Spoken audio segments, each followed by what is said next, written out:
She dueled 3 men at a royal ball. For fun. 1. Went back inside. Julie d'Aubigny was born around 1673 in Paris, the daughter of a man who trained King Louis XIV's court pages, and who raised his daughter exactly the same way. By the time she was a teenager, she could fence, read, write, dance, and sing, a combination that was unheard of for a woman in 17th century France.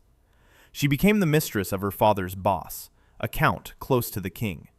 He grew tired of her, married her off to a clerk named Maupin, but then shipped him away to southern France so the affair could continue. Julie had other ideas. She fell in love with a fencing master, fled Paris with him when he killed a man in an illegal duel, and the two of them wandered the French countryside, making a living through tavern singing and sword-fighting demonstrations. She performed dressed as a man. Eventually, she made her way to Marseille, joined the opera company there, and discovered that singing was the one thing she was even better at than fighting.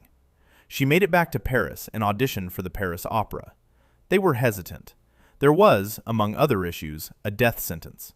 She had been tried in absentia, as a man, because the crimes were too outrageous for a woman, for arson and related offenses stemming from an incident involving a convent, a girl she'd fallen in love with, and a deceased nun whose body ended up in the wrong bed. She had her old lover, the Count, petition the king directly. Louis XIV pardoned her. She debuted at the Paris Opera in 1690, playing the warrior goddess Pallas Athena. For the next 15 years, she was one of the most celebrated voices in Europe, singing roles written specifically for her range, from soprano to a rich, deep contralto. One witness described her voice as the most beautiful in the world.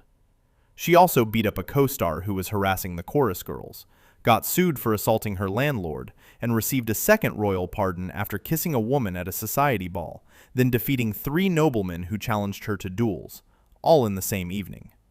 In her final years, she fell genuinely, deeply in love. The Marquise de Florensac, described by contemporaries as the most beautiful woman in France. They lived together openly.